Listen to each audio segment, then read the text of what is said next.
but Sachs won't give me an extra point. His crypto holdings, they can't find a floor. Gonna have him flying commercial for the first time since 2004. Welcome, David Sachs, back to the program, the Rain Man. Good to be here. Now, Freeberg, I never wanted to see him go, but you got to show up for work. You can't do every other show. The Sultan of Science, he's certainly not a fad. But then again, did you see those ratings with Brad? Welcome back, the Sultan of Science. By the way, our show beat Brad's ratings, so thank you very much, Jake Howe. Oh, okay, well, a little drama always builds a little audience. Okay, here we go. Chamath. A little healthy competition. Well, Chamath, he's in Italy, living a life so grand. His next SPAC, a luxury wine and sweater brand. This market is leaving him in a daze, so he's been tipsy in the Mediterranean for the past 10 days. Welcome back, the dictator. Thank you. Thank you. To go. I put them on stun. I didn't want to do any kill shots there, just, since everybody's a little on edge, including the audience. The audience had a lot to say about whether we cover a lot of the controversial topics. Roe v. Wade, January 6th, and Ukraine. I did a bunch of surveys. 50% of people want us to talk about it, 50% don't. So we'll see which ones we get to say. Yeah. Do you think we should be surveying the audience to ask them what they want us to talk about? Because when we started the show, we just talked about stuff that we thought was interesting. Sure. And people happen to like it and listen and tune in for it. If you end up asking the audience what they want, don't you end up becoming like a Fox News or like any other media company where you just ultimately use the feedback loop to drive? Yeah, I wouldn't. Every week of the show, I will tweet like, hey, anything you want on the docket, because sometimes people will have good ideas. But yeah, certainly you shouldn't base it on like a survey. No, I think it was just like a way to get some feedback. Yeah, that's how we started. We were just kind of being intellectually honest with each other and curious about stuff we were interested in, and it worked. And if people don't like it, they don't like it. I mean, I don't think we should. The big controversial thing, like a vote for your topics, and that's what we follow. Definitely not. We should. I think we'll agree on that. I think just there is an ongoing debate amongst the audience of what percentage of this show should be politics, and when should we talk about politics, and are we doing too much politics? And so I think let's start with markets. Let me ask you one more question. Do you think our objective should be to grow the audience, or should our objective to be talking about the things we want to talk about? Yeah, what do you think? I mean, what do you think, Sachs? Yeah, I don't think it's a good idea to poll the audience about what we want to talk about. Is the objective to grow the audience? Yeah. Well, I think it's good to have an audience. Otherwise, what are we doing? But but look, what the audience showed is that half of them wanted to talk about those topics roughly, and half didn't. I suspect that most topics are going to be like that, unless there's just not markets and people like, I think 80-90% of people want to hear us talk about markets and startups. Yes. Like our core stuff, right, David? I'm just saying if your objective function is to maximize your audience, you're going to end up making a TikTok video of people twerking or something. It's not like the show. Did you just volunteer to twerk on the show? I'm not going to do that now. No. Okay. I'm pretty sure Chamath will. I have the video of Freeberg twerking at All In Summit anyway. Hey ho. All right, let's get started with I think what's going on in crypto, because people do want to hear about that, and it's been quite stunning. A British Virgin Island court ordered the liquidation of Three Arrows Capital, 3AC, after creditors sued the crypto hedge fund for failing to repay its debt. They had $3 billion in assets under management. They had a huge position in the now defunct stablecoin Terra and its token Luna, and they were trading on some massive amount of margin. How much and what deposits they were using to do this, we will find out. Now they're being forced to be liquidated. 3AC owed Voyager Digital $650 million, could not pay it, which sent Voyager stock down 60% and caused them to need a bailout from Sam Bankman-Fried, which has led to SBF, as he's known in the industry, bailing out a couple of other major folks in crypto. He provided a $200 million credit line to Voyager Digital. This is a Canadian crypto lender. They'll lend you money against your crypto. And FTX provided a $250 million credit line to BlockFi. FTX is obviously SBF's company. And according to early BlockFi investors, the FTX credit line would wipe out all existing shareholders. So we're starting to see the really onerous term sheets to keep these things alive. This is, of course, in the face of an entire crypto collapse, with many crypto coins seeing what we saw in growth stocks. Is this the end of crypto? Is it going to rebound again? What are your thoughts? Chamath, Sachs, Freeberg, who wants to start on crypto? Did you guys see the chart that I posted into the group chat that showed Bitcoin activity as a function of year and value. Nick, can you just put that up just so that we can look at that together? The crazy thing about this chart when you look at it is, and it's pretty obvious, is that we are collectively in one way, shape, or form basically trading up ever since 2018, really, with all the stimulus. Because if you look at, the mean price of Bitcoin, about 2018, it was a nothing burger. What we were talking about was, a price that was sort of between a few $1,000s, $2,000, $3,000, $10,000, and then $3,000. And then all of a sudden, when all of this stimulus money hit the market, look what happened to it. Yep. But I think something unique also happened, which is that people really understood how to run these very complicated off-chain Bitcoin ARBs. And I think we should explain what those are, because those are what's behind the Three Arrows Capital. It's behind, I think Sam had this kind of oblique tweet that said, some of these exchanges are actually already insolvent. They're already the walking dead. So the first thing to keep in mind is that, this is a completely unregulated market, right? There are no market makers per se that actually have reporting requirements to any regulatory authority. There aren't any clearing houses. There isn't a way for us to understand systemic risk as it builds in the crypto market. So what happened starting in 2018 and 19 is people realized the following things were true. It's sort of what we talked about last week. You go and do some crazy round. You, mark up some phantom equity in a company. That company then issues tokens.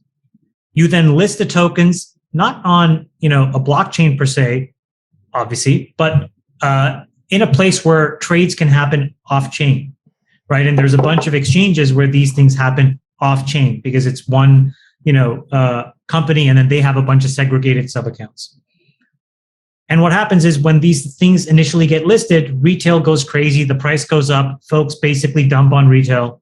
And you spin that loop as fast as you can, and you can extract an enormous amount of money. Along the way, all these things like DeFi all of a sudden popped out of nowhere. And it's like, hey, you can earn 15, 16, 17, 18%, just deposit the Bitcoin. And so folks would deposit Bitcoin.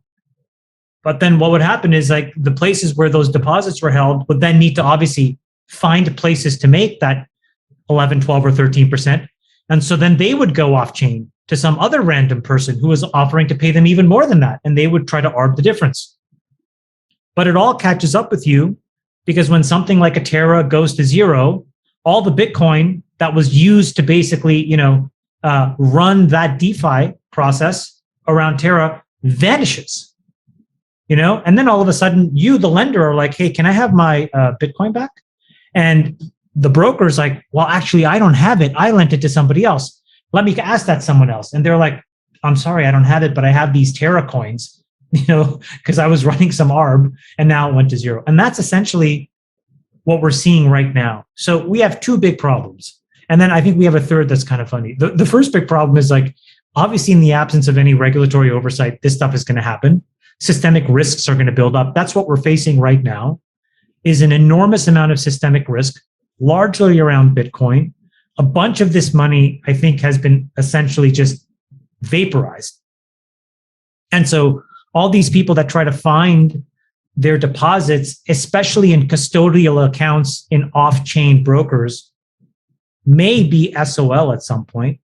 And I think that's just going to be a huge shit show if that actually happens. And to be clear, Chamath, they don't have the keys to their own Bitcoin. They gave money to a custodial account. They then did this lending, went out to get them to 15%, and they don't have any recourse here. They can't get their Bitcoin. Well, look at this article why now. real Bitcoin owners put them in a wallet and own the keys. Does anybody have recourse to this Three Arrows Capital and all of this other interrelated parties that are now, gone completely bankrupt because of this scam? The answer is absolutely not. So that's the first problem. You have absolutely zero oversight, which means systemic risk has been built up in the system. The second thing is that exactly what you just said, Jason, is that people don't even understand chain of custody here, which is that you thought that you owned this Bitcoin. It turns out you actually may not actually own them at all. You thought that you were properly lending them out. You actually don't. There is no enforceable contract, it turns out. And so I think that's going to be an entire set of different legal issues that are now going to come to the surface because people who actually legitimately lent this stuff out For example, like if you short a stock and you go and borrow stock from any one of us, there are really tight guardrails. If you wanted to go and put a credit derivative swap on against debt, there's a central clearinghouse that makes sure you're not over levered. You have to go and get audited by a bank to even get the kind of account that allows you to put these derivatives on. None of that was possible in crypto. And then the last thing, which I think is kind of funny, is that we've had to listen to every millennial and Gen Z market observer in crypto tout how this is not like boomers, and they turn out to be the same. I mean, this is the funniest thing of all. It's like, of all of the times you've had to hear how it's so different, it turns out it is entirely the same. Entirely the same. In fact, worse. The custodian issue is definitely a major one. Sachs, what do you think is happening in crypto right now? The price is obviously going down a lot. I don't really have a new point of view on it. I'm mainly pissed off that SBF is trying to raise my taxes in California. Explain that. Sam Bankman-Fried, he runs FTX, and his company, he lives in the Bahamas. Okay. And there are probably reasons for that related to liability or taxes or something like that. Can you tell us what FTX does? They're like a Coinbase competitor, but they obviously think it's beneficial to be offshore and not under U.S. jurisdiction. And they're very profitable, right? Yeah, supposedly they're super profitable. I mean, he's worth like $10 or $15 billion. This is my understanding.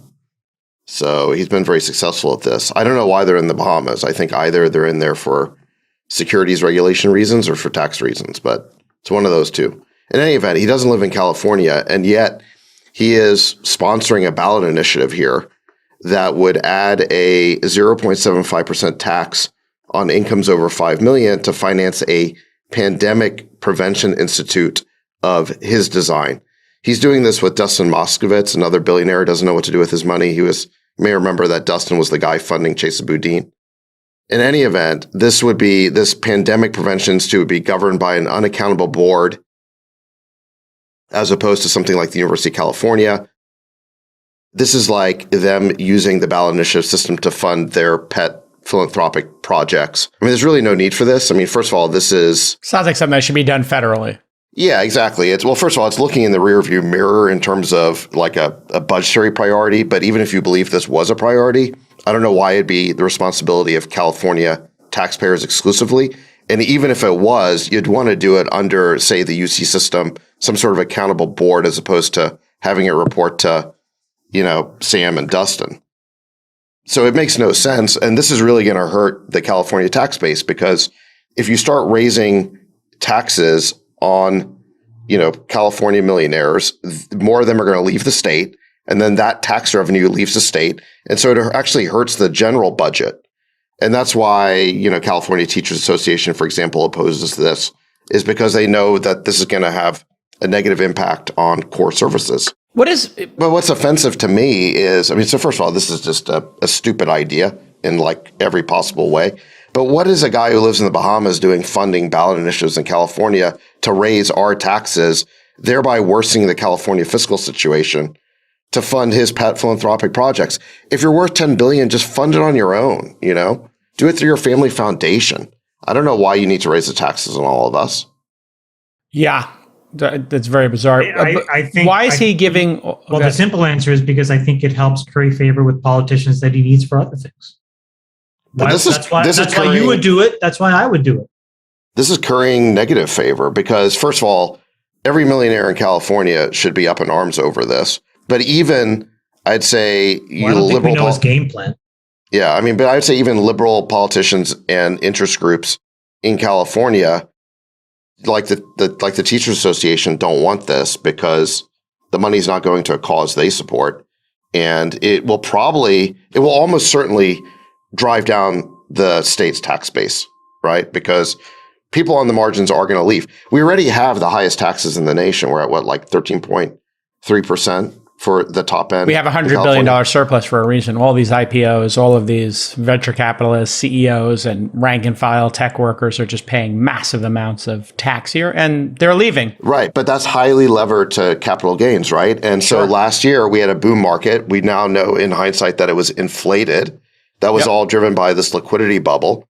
So do you think that's going to be the case this year? I think we're due for a huge budget shortfall next year because there's going to be no capital gains. They better hold on to that $100 billion for sure. the California tax base is highly leveraged to this boom bust cycle, and driving the top earners out of the state is only going to worsen that impact. So, but again, I question, why is a guy in the Bahamas? It'd be one thing if it was just Dustin doing it, I guess, but I don't understand why Sam's taking the lead when he's not even a California taxpayer. Because I think he's a very sophisticated player in not just crypto, but frankly, regulated and unregulated finance. And look, I think he spends a lot of money in DC as well. And I think that he has a very thoughtful game plan. And then, when you look at who his parents are really, really smart, thoughtful people as well, 2 law professors at Stanford. And so I suspect, not knowing and having spoken to him, that I think that there's a really specific strategy that these guys have around who they need to influence and what they care about, and then willing to, as a pass-through, fund those things in order to create the influence that he needs for the things that he cares about. And I suspect that it's that kind of horse trading, which is, I think it's pretty typical in U.S. politics. The question, though, is what will happen if FTX has to really talk about everything that's actually happening in crypto. I'm sure that FTX could do a lot to help understand a lot of this off-chain activity, some of the, especially the stuff that's really in the gray, especially the stuff that's going to come to light over the next few years. You have to understand, guys, we've torched $2 trillion, and it's not of institutional capital, this is overwhelmingly retail capital. All of this is going to inspire a lot of district attorneys and DOJ activity.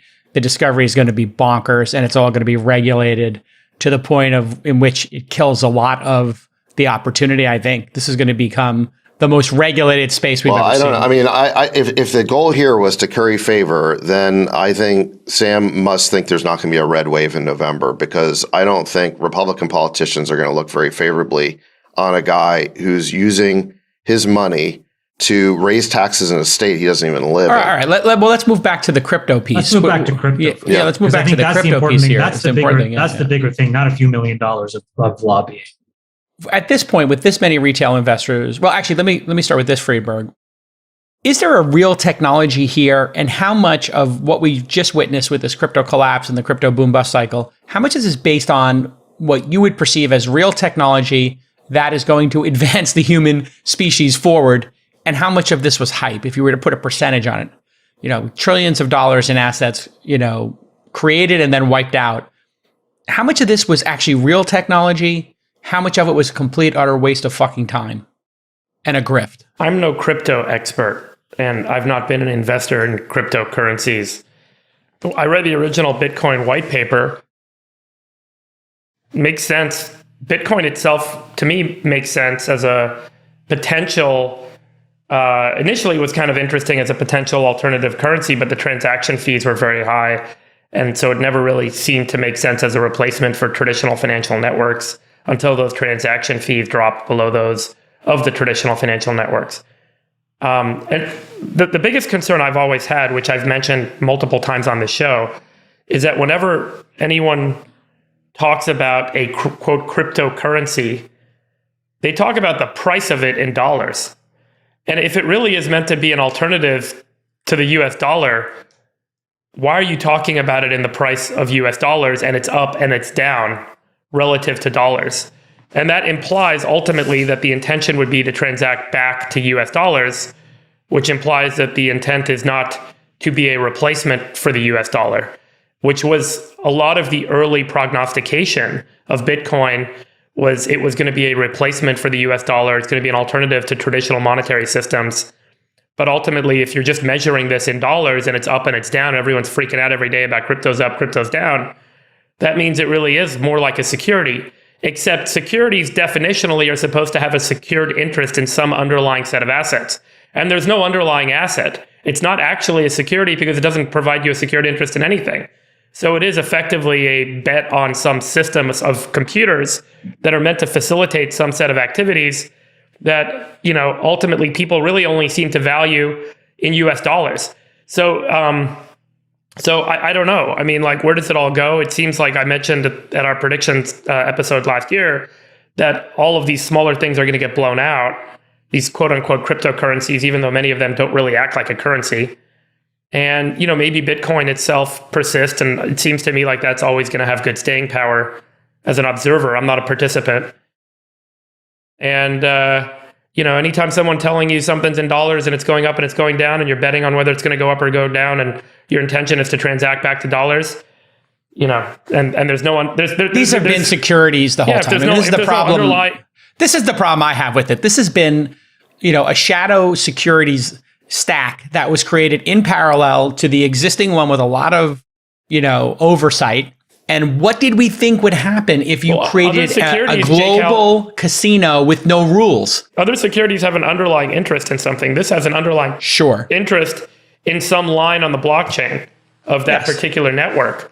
That's exactly what it has. Yeah, it's a secured interest in a line of code on a distributed. No, it has database. A secure. A Bitcoin has a legitimate non-fungible entry in a blockchain that says it and only it represents that thing. And I think that is I guess the link. Security interest. Some may call it tenuous, but I tend to think at this point Bitcoin probably has to be regulated like a security, even if it is not, and it's more of a commodity, only because of the volume and the sheer size of both the market and the potential fallout markets. Is the way you're saying it, right? The potential fallout when things go off the rails is so great, you kind of need to have some rails. Yeah, like again, as I've said, look, if you're a market participant trying to trade, very sophisticated, derivatives of any kind, for example, in the credit markets, we have to go and we create these things called ISDAs. They're called ISDAs, and it's basically a kind of an account that allows us to go and, take risk in some of these very esoteric markets. But the underlying principle around that is a common set of parameters, a clearinghouse, the ability to monitor risk. None of those things exist here. And I think that's really what folks have to solve for now. Secondarily is, what were all these kind of like shadow activities? It seemed too good to be true when you would hear, wow, this DeFi protocol will yield you 24%. And you're just like, who was paying the 24%? It never made sense really, but then none of us really questioned it enough. I had people on This Week in Startups. I questioned it all the time and they could never explain it to me. And then now the explanation was, well, we were giving short-term loans to other people who basically wanted a margin loan. They want to hodl their Bitcoin, but that was only 4 or 5%. What they were also doing was giving you tokens in some other cryptocurrencies that they were basically originating. So they basically were like, we'll give you 4% on your Bitcoin loan. Somebody else will pay that. You'll pay that. But then the other 11% is coming from some tokens we're giving you that actually, you have to, airline miles. We have to giving you airline miles. We have to answer a really important question. Look, the markets have incinerated many trillions of dollars. I just saw, for example, there was 1.7 trillion, that was just torched in ETFs alone, just since the beginning of this year, right? We've done that or more in the crypto side. We've done that or more on public equities, right? We're probably going to do that or more in other markets, but every other market is regulated and there's a full accounting of the P&Ls on the dollars that are won and the dollars that are lost. And here, some folks have just, basically escaped with billions and billions and billions of dollars. And the bag holder is just, a retail investor. So the real question is, are regulators going to actually care to try to do something? Because the level of grift that's happened in this market is extreme. And especially when everybody was telling you, no, this time is different. This market is completely different. It's transparent. It's on chain. You can see and it turns out actually most of it was not on chain. It was off chain.